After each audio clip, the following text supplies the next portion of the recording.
Sesaat lagi, Anda akan menyaksikan Talkpot yang dipersembahkan oleh Kinta Kun bikin tidur enak. Kinta Kun.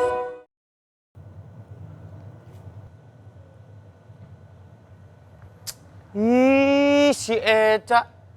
Cak, bangun. Segala kamar dibawa ke set lagi, tidur di studio. Lu tidur di rumah, jangan di sini. Ya biar on time, begitu melek udah di studio. Lagian tidur di kasur dan spray Kintakun tuh adem dan nyaman banget. Satu-satunya spray yang berteknologi hybrid loh Kak. Jadi 3 kali lebih cepat menyerap keringat. Oh iya? Iya. Udah tahu, aku nggak usah dikasih tahu. Di rumah aku juga pakai Kintakun. Oh, Bahannya iya? itu 100% mikrotex. Makanya bahannya halus dan lembut. Spraynya juga tersedia untuk tinggi kasur 30 cm. Aman buat kasur zaman sekarang, Cak. Tahu nggak kasur zaman sekarang? Tahu, tapi kalau yang ini pasti kasurnya belum punya. Kenapa? Yang ini tuh Kintakun Deluxe Gold. Jadi spray metalik printing pertama di Indonesia. Cakep banget kan Kak? Iya. Jadi kasurnya tuh kayak bling-bling estetik gitu. Oh, iya, Udah iya. gitu antibakteri. Jadi bye-bye kuman. Oh, kalau yang ini aku belum punya nih. Beli dong. Beli sendiri. Oh, iya. Ini juga ada yang viral Kak. Apaan? Selimut Korea. Oh, Yang selimut itu. Korea? Mana? Jadi bobonya tuh biar lebih enak. Terus pakai rip diffuser juga. Oh. Terus pakai linen spray juga kayak aku. Oh. Check outnya di live streaming official shopnya Kintakun. Oh gitu. Ah, pas banget nih. Aku juga pengen belanja. Pas super sale 10-10 nanti. Soalnya ada diskon sampai 80%. Ada free hadiah dan gratis ongkir saat live. Jadi nggak boleh kelewatan. Wah, pas banget kalau gitu. Aku juga mau berburu diskon. Kintakun bikin tidur enak. Ya. Oh, yang ini bagus. Yang ini tuh, oh, yang metalik. Ya, Cak, yang ini, Cak. Lah, bocah. Turu lagi. Cak. Bangun, hei. Tawa lagi lo. Kerja itu. Lo mau diangkut kasurnya, ayo mau mulai syuting. Syuting, hei. Ketawa lagi. Bangun, syuting. Sono mandi sikat gigi. Udah. Ya udah syuting ayo. Udah yuk kerja. Ayo. Suruh dari tadi juga lu. Woi. Kinta Kun.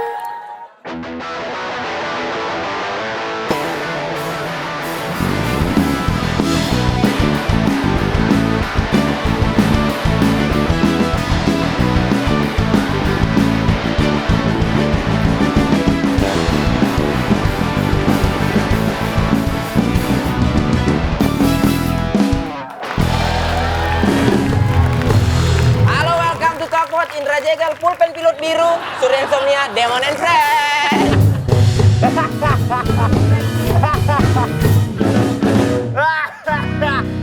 Pulpen pilot yang tutupnya gini, ketak patah. Patah. Aku pakai heels hari ini. Yang warna biru. Keren. Oh iya. Aku mukanya sama tingginya. Enggak dong, Sama dong. Masih tinggian aku. Ya Ini udah. kayak bocah SD ya, adu-adu tinggi ya. Tahu aneh-aneh aja. Bang. Ya udah. Hari ini kita punya tamu spesial buat Eca yang udah di request sama Eca sendiri. Bener. Aku pengen dong bintang tamunya ini. Iya. Aku udah lihat tadi. Dia starstruck. Karena dia seneng banget bintang Iya. tamunya kali ini. Iya, ini dia Kak Seto.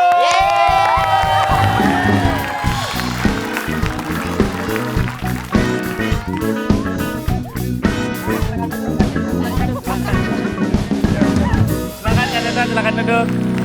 Baca sini Sam. Aduh, deg-degan. Iya. Kak Seto, maaf nih, Eca request. Karena Jadi? dia kan nikah tahun depan kan mau pengen punya anak katanya ya. Belum. Belum. Oh, belum. Belum. Aduh, lucu banget. Kenapa kamu ngefans banget sama Kak Seto? Kenapa? Panggilnya tadi katanya Kak Kek. Kak aja. Jadi panggilnya Kek Seto. Terus sekarang Kak Seto, bukan Kak Seto lagi. Generasinya kan udah jauh banget Oh ya. iya benar. Umurnya udah berapa Kek? 27. 27. Oh, terbalik maksudnya. 72 tahun. Masih sehat. Parkur masih Kak Seto? Parkir. Parkir sekarang ya udah. Parkir di atas genting ya. Wah, itu parkur juga namanya. Parkur ya. Apa kakek beneran ini ya, kembar ya? Iya, Lucu. lahir kembar. Namanya siapa? saya Seto, dia Kresno. Oh, Itu jauh ya? dulu artinya kalau Seto itu putih, dia hitam. Karena waktu lahir saya agak putih, dia agak hitam. Oh gitu. Jadi dikasih nama sama dokternya justru. Oh gitu. Iya. Jadi satu agak putih, satu Seto agak dan hitam. Kresno. Ini yang ini Seto, yang ini Kresno. Iya. Jadi gampang bedainnya. Oh gitu. Kemarin identik kan? Dikira dulu identik, tapi setelah saya pelajari dia bahasa Perancisnya unyeng-unyengnya. Ah, unyang-unyang bukan bahasa Perancis. Cikarang juga unyang-unyang. Itu dia 2, saya 1. Jadi ternyata itu berarti bukan identik. Oh, beda di situ doang. Beda di unyeng-unyeng. Katanya kalau Iya. unyeng-unyeng 2 tuh jago miara kambing, bener? Urusan apa? Bener kata. Urusan apa? Kata orang tua aku dulu kalau unyeng-unyengnya 2, miara kambingnya oke katanya. Urusan apa? Nanti kambingnya kalau dibesarin jadi lembu katanya. Bodoh amat, beda jenis. Jadi kalau guys. kalian nanti di PIM atau di Sensi atau di pusat perbelanjaan lain ketemu Kak Seto, lihat dulu unyeng-unyengnya. Oh, ini Kak Seto baru Seto atau tegur. Kak Kresno? Iya. Bener. Ih, kembaran Kak. Iya, Yeay. sengaja cari baju yang sama tadi. Udah gitu diciein lagi cie. Kenapa diciein? Sama cover sofa. Kenapa diciein? Kenapa diciein? Kamu tahu nggak si Komo dulu? Enggak. Taunya komodo. Iya, si Iya. Komo itu sebuah karakter boneka Oh, iya. yang jadikan sebuah acara televisi si Komo sampai ada lagunya Macet Lagi, Macet lagi. gara-gara si Komo lewat. Aku tanya ini, tokpot, tokpot. Tokpot, Tokpot. Dari Darto kan itu, dari Darto kan? Kenapa memilih hewan komodo untuk menciptakan si Komo waktu itu?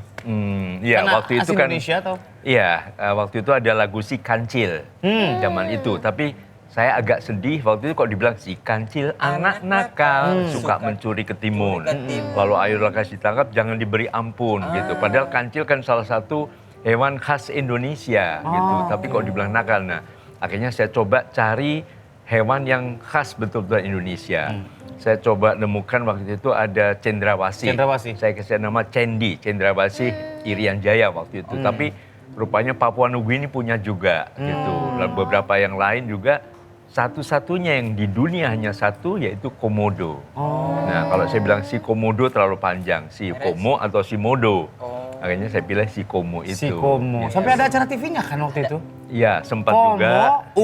ulil itu ulat. Ya ulat kecil. Ulat ya. kecil. Komo tuh si Komo tuh komodo. Ya. Sama Ulil tuh satunya? ulat kecil. Ulat kecil. Yang bebek sih dompu. Belu, Bebek lucu. Belu. Ya, lalu ada domba putih ya jadi dompu. Dompu. Oh, dompu tuh domba. Iya. Ya, sama satu lagi sama burat kalau nggak salah. Burat apaan tuh? Buaya darat. Aduh. Tapi kita mau nostalgia sedikit ya. Kita play VT-nya biar Eca tahu nih. Ini Nih, VT si Komo nih. Katanya berkeliling kota, mama si Komo, hey mau kemana? Saya mau lihat gedung-gedung bertingkah. Taman Mini bukan situ kan itu? Ya. Taman Mini ya? Teman mini. Muncul. Nah ini dia. Weleh. Ini boneka asli. Ini asli sejak tahun 90 itu. Ah. Oh, ini Iya, bonekanya. bonekanya ini juga. Ya Allah, Ya. saya nontonin dari kecil. Ya Allah. Apa kabar? Ya Baik. Akhirnya ketemu secara asli. Iya. Kamu loh yang saya tonton dulu itu kamu loh. Iya. Mas Komo, ya ampun. Gemoy. Betul. Iya. Loh, tapi kakek Seto gak bikin lagu lagi? Kan udah lama. Iya, memang sudah banyak juga ya, tapi ya beberapa lagu-lagu kebiasaan baik untuk anak-anak, cuci tangan sebelum tidur, cuci tangan sebelum makan, lalu berdoa dulu sebelum tidur, lalu bangun pagi, olahraga pagi dan sebagainya. Jadi Sekarang kan anak-anak pada nyanyi lagu cinta. Iya. ya mungkin media untuk mempopulerkan lagu anak ini kurang ya. Jadi paling melalui Instagram, ya media-media sendiri begitu. Karena semua dulu apa-apa yang diajarkan sama orang tua kita akan lebih gampang keinget kalau lewat lagu. Iya, betul. Gosok gigi sebelum tidur, berdoa sebelum tidur, ada lagu-lagunya kan Iya, dulu ya iya, Kak iya. Seto ya? Naik delman yang gitu-gitu kan dulu. Iya. Nah anakku aja kemarin denger lagunya itu lagu itu Super Shy, Super Shy, gitu. Terus tiba-tiba lagi tidur gini, aku sudah tak marah. Waduh anak indie nih, gue bilang. Anak konser banget. Coba batasin deh main handphonenya ya. Iya benar, takut banget aku ini. Takut. Ngomongin masalah psikologi anak nih Kak Seto. Ya. Dari dulu kan memang concernnya Kak Seto adalah mau bikin anak-anak Indonesia itu mencintai Indonesianya Ya, dengan ya. segala medianya, khususnya dengan si Komo ini. Menceritakan juga tentang kadang-kadang si Dompunya nakal, harus seperti apa, kayak gitu. Iya, ada masalah, ada solusi yang kita banget lah gitu cara menyelesaikannya gitu. Nah, psikologis anak-anak itu bergeser nggak sih dari masa ke masa? Yang dulu sampai Iya. yang sekarang gitu? Ya, karena anak-anak ini kan berperilaku. Pertama ada faktor bawaan. Nah, yang paling besar adalah faktor lingkungan. Jadi lingkungannya ini yang kemudian mempengaruhi berbagai kebiasaan, karakter dan sebagainya. Nah, kalau lingkungannya pada waktu itu memang hanya orang tua, ya, jadi norma-normanya juga jelas begitu. Oh, ya karena banyak di rumah. Iya. Betul, Sekarang ada betul. namanya mental kayak Men. mental illness. Astaga. Oh, mental illness. Ya. Iya. Ada sebutan-sebutan itunya. Iya gitu. Ya, nah kemudian kalau yang masuk ke dunia anak ini adalah lingkungan yang terlalu penuh ya. Nah, sumbernya juga bukan hanya orang tua sekarang. Dulu mulai ada radio, ada televisi, nah kemudian ada media sosial. Ada handphone. Ya, sekarang juga media sosial diperoleh dengan sangat mudah dengan handphone, gadget dan sebagainya. Sehingga kalau anak nakal atau apa udah dikasih gadget sudah gitu. Nah, tapi anak kemudian juga mendapatkan informasi yang kadang-kadang berlebihan. Gitu. Ibaratnya kalau dulu hanya nurut satu sama orang tua, nah sekarang informasi bukan dari orang tua, dari media sosial tadi. Kenceng ada banget. yang positif, ada juga yang negatif gitu. Malah kadang-kadang kita juga kebiasaan sih kan, saya 3, Ya. Kak Seto. Jegel anaknya 1. Iya. Jadi Ini sekarang- saya mau titipin ke dia, anak saya. Emang iya? Jadi Enak aja lu gue yang nyekolahin dong. Ini kadang-kadang juga itu gadget itu jadi obat kalau misalkan mereka lagi cranky banget, lagi apa banget. Kayaknya saya kebanyakan ngasih anak saya gadget, jadi dia sibuk sendiri. Iya. Saya kasih anak saya gadget nih, misalkan iPhone 12 saya kasih. Waduh. iPhone 10 saya kasih. Wah, sombong. Oke, yang rusak aja punya tetangga saya kasih. Kan dia ganti LCD-nya, dia sibuk sendiri. Gila ya, ada handphone lagi nggak Pak? Katanya ganti speaker, ganti baterai gitu. Anaknya pergi pagi ke ITC sambil buka counter gini dia. Tentengannya solder. Pakai ginian. Pakai ginian. Nah, problematika itu sekarang kan dengan intake komunikasi yang banyak banget gitu, masif gitu. Dari dulu kan kita ngerasain banget bahwa kalau nggak guru, orang tua. Sama kakak adik lah kalau di rumah. Iya. Terus dulu kita ngerasain banget dihukum guru, dijewer, Iya. dicubit karena kenakalan kita ya gitu. Itu nggak apa-apa. Bahkan kita bilang ke orang tua, Pak tadi aku dijewer sama bu guru, rasain. Emang kamu bandel sih. Pasti kamu bandel kan. Nah kalau sekarang nih ada Katanya nggak bisa anak sekarang Iya. digituin. Gimana ya? Apalagi kita orang tua kan ya. Satu sisi Kak, kayak maksudnya kok kayak nggak enak ya ngomong Kak. Satu sisi kita nggak mau anak kita diapa-apain. Di sisi lain, kok apa aku terlalu memanjakan ya? Ini kita sebagai orang tua kayak apa? Ini ya, geser Kak? nih soalnya nih. Heeh. Ya, memang karena zaman dulu itu sumber informasi satu. Ya. Jadi kalau kemudian orang tua memberikan semacam pendidikan disiplin, tapi dengan cara sedikit kekerasan, itu anak masih bisa memahami. Ya, jadi udah caranya satu-satunya nurut gitu.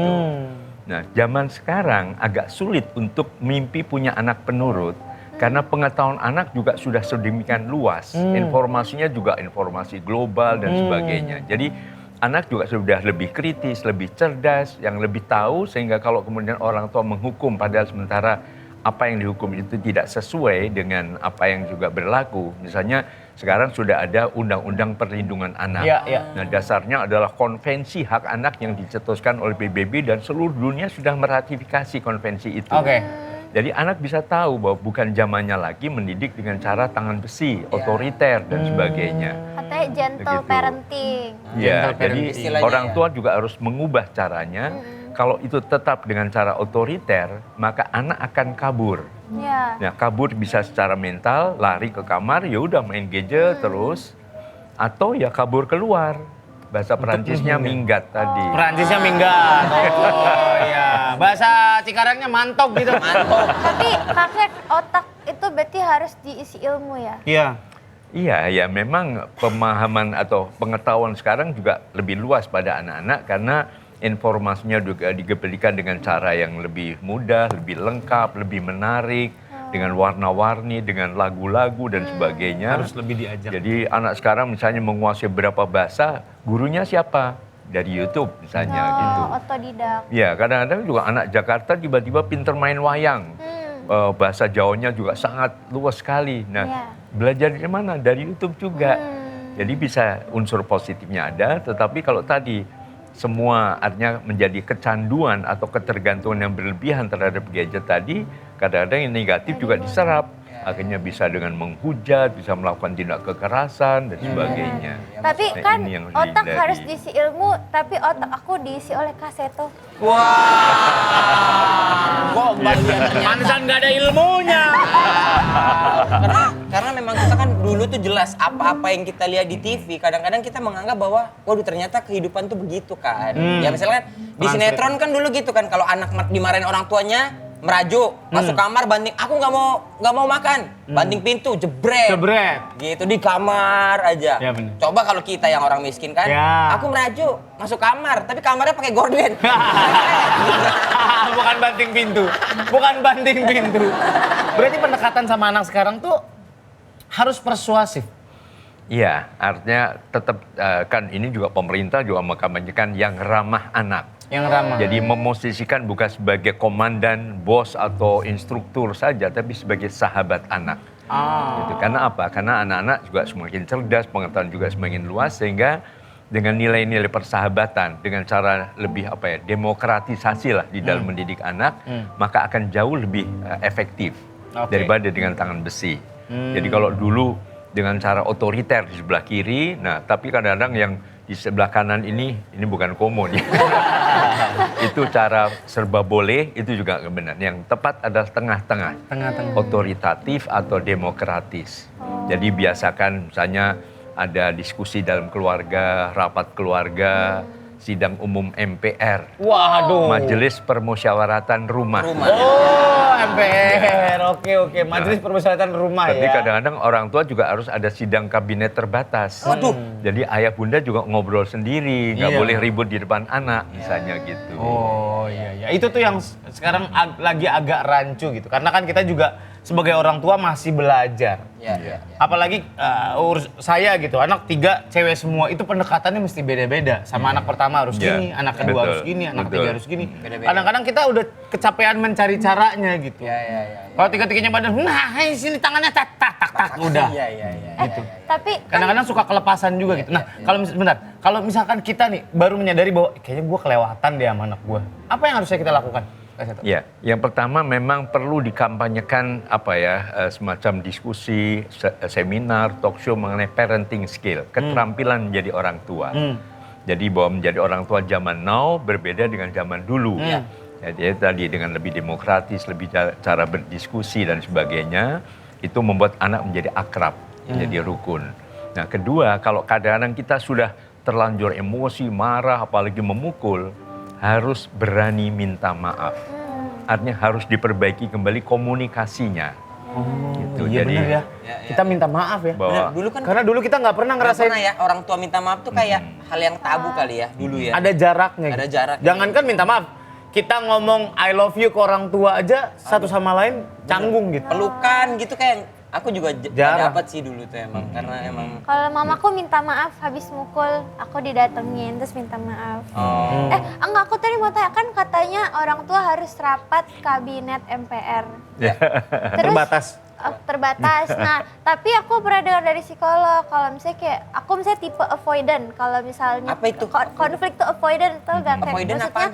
kalau ada masalah aku kabur dari masalahnya. Oh, nggak Misalnya mau diselesaikan aku berkelahi sekarang. sama Kak Surya, aku mending gak ngomong lagi sama Kak Surya. Nah itu katanya bisa jadi karena orang tuanya nih maksudnya baik, berkelahi gak depan anak. Tapi karena dia gak pernah nunjukin kalau berkelahi itu bisa selesai baik-baik, anaknya tuh jadi merasa kalau berkelahi itu ya udah gitu aja. Itu gimana dong? Maksudnya biar kayak di tengah-tengah kayak gak berkelahi depan anak, Ya tapi harus bisa ada penyesuaian. Nah itu nyari tengah-tengahnya itu yang susah. Ya, mungkin tadi kalau ada rapat keluarga tadi, mungkin berbagai masalah, artinya orang tua bukan hanya sekedar memberikan nasihat atau pesan sponsor, kamu harus ini, harus ini, tapi juga orang tua mendengar suara anak. Jadi misalnya sekarang ayah atau bunda mau dengar apa yang menurut kalian kami salah, misalnya. Nah misalnya, oke, aku seneng ayah jadi direktur, jadi pemimpin dan sebagainya, bunda juga hebat, tapi tolong dong mulai sekarang jangan sering ribut.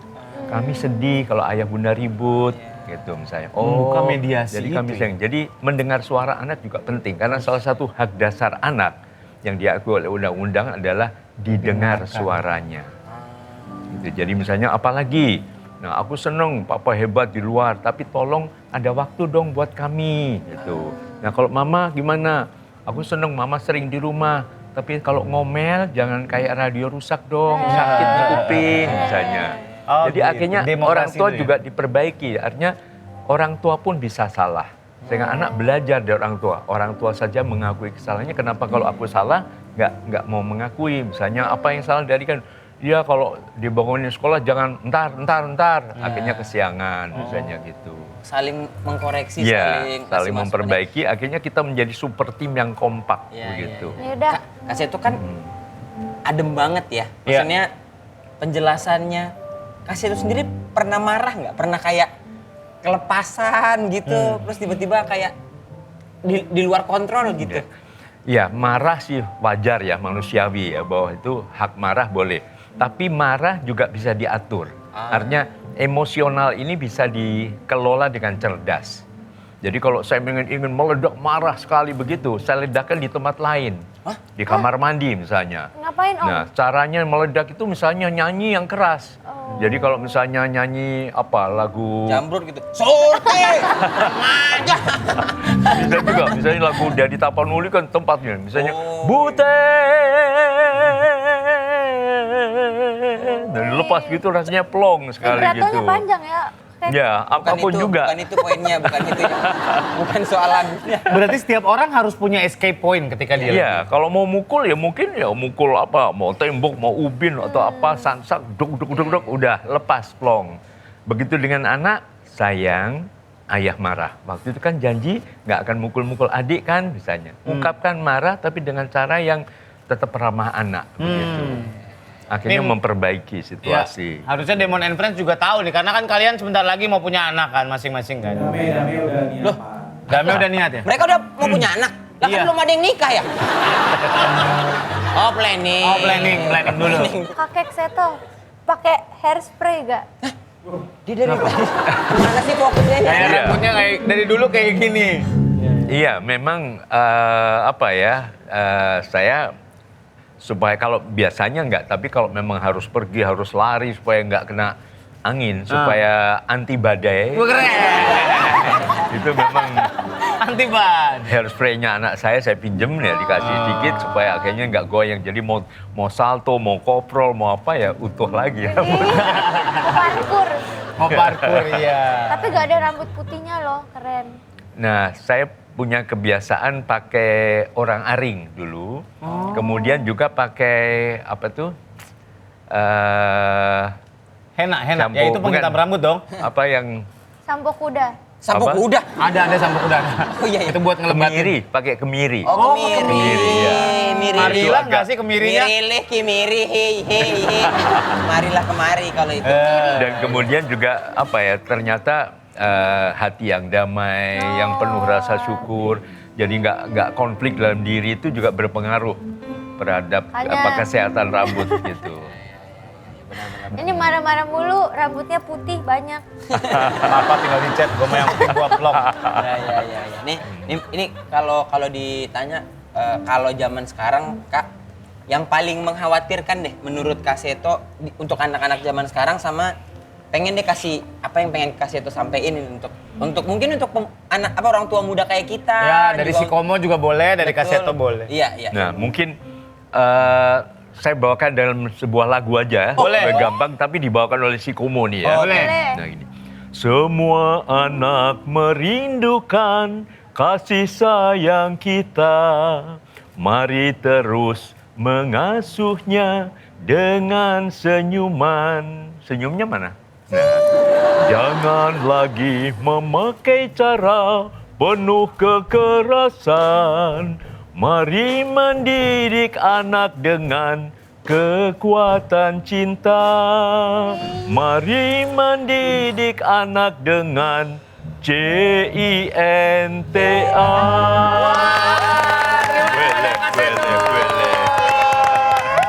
Terima kasih banyak semuanya. Ayo kita sama-sama belajar. Belajar jadi orang tua juga Ya. penting ternyata. Bukan Ya, hanya belajar mendidik anak, tapi belajar menjadi orang tua supaya kita bisa jadi orang tua yang baik buat anak kita nanti. Benar. Untuk anak-anak dan Amin. orang tua di rumah, belajar dengan cinta. CINTA. Sampai ketemu lagi, Topot. Bye.